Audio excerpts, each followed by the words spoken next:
Oh, yeah. Good morning. Thank you very much for coming to NATO headquarters. Last night, NATO allies decided to enforce the no-fly zone over Libya. We are taking action as part of the broad international effort to protect civilians against attacks by the Gaddafi regime. We will cooperate with our partners in the region and welcome their contributions. This is a very significant step taken by allies in a short period of time. The UN Security Council passed Resolution 1973 only Thursday last week. So, in the course of a single week, NATO allies have launched both the arms embargo and the no-fly zone operations. This is a clear demonstration of allies' commitment to fulfill their obligations under the UN mandate and to show their resolve to do what it takes to protect the people of Libya.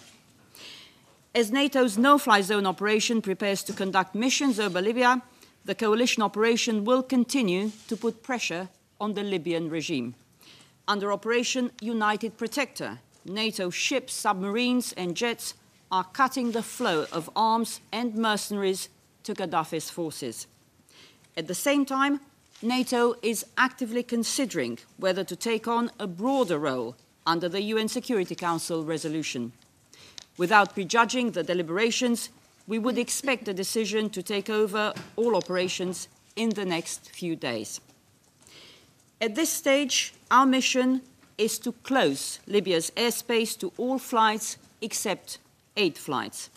NATO pilots and controllers will do everything they can to deny the Gaddafi regime any use of air power, and they will do so with care and precision to avoid harming the people of Libya.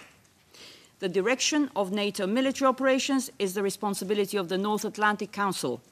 Joint Forces Command Naples will command the operation.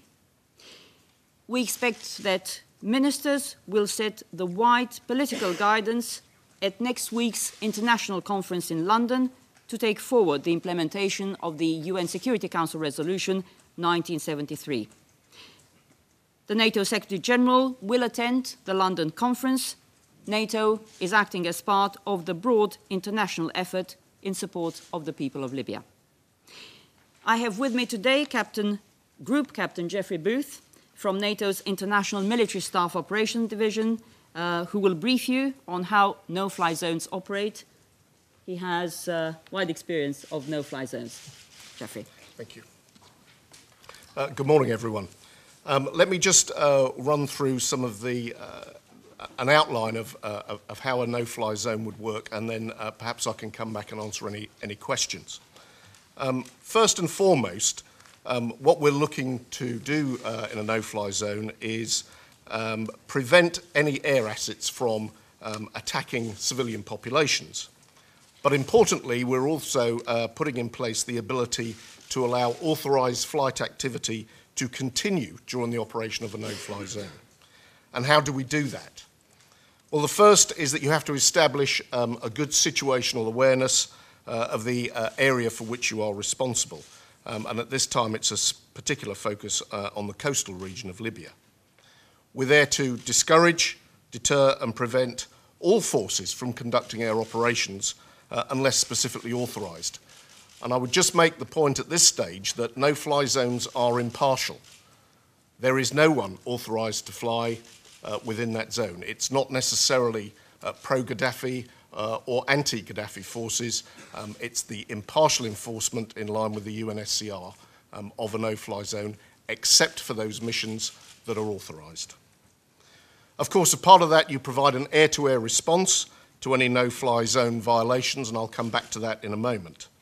But you also need to ensure the safe conduct of any other military operations that need to be carried out in the area. In particular, there will be coordination, monitoring and control of the conduct of any approved flight activity. And as was mentioned earlier, that may well be aid flights in and out of Libya at some stage. Just to clarify then on providing an air-to-air response, it's not something that is necessarily immediately that anything that flies is shot down. There is a careful command and control situation, usually making use of an airborne warning and control aircraft, AWACS, as I'm sure you've heard it termed before. They provide information and a control and command link back to the commander for the tactical aircraft enforcing the no-fly zone. Within this, we're actually in the process, of course, of going to take over something that is already established. And I'm sure many people will have questions about how that will occur. Well, once the timing is worked out to take over the operation, lead time has to be allowed for the Combat Air Operations Centre, which is in Izmir for this operation, to get full briefings from the chain of command on the situation as it pertains, the forces in place, and then develop its own set of orders. This is fairly straightforward, certainly for the crews and the aircraft enforcing the no-fly zone, because they get specific briefings on the situation, the rules of engagement, etc., before they fly. So in many respects, this will be transparent at the lower levels as the handover takes place. As I say, because the no-fly zone is already in place. Within those actions, there are a number of things that can be done. As I say, it's not just a question of shooting down aircraft because they happen to be there. Aircraft may inadvertently come into the no-fly zone from outside of the airspace. There may be other reasons for air activity. So you go through a process of intercept, intervene, and potentially engagement. But the principle that we use in any no-fly zone is always to apply the minimum force required to achieve the effect.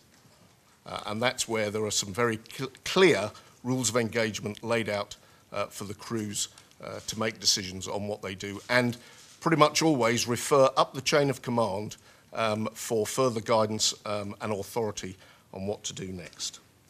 I think at that stage, I'll probably, without going into too much further technical detail, leave it there and be ready for questions to come back at a later stage.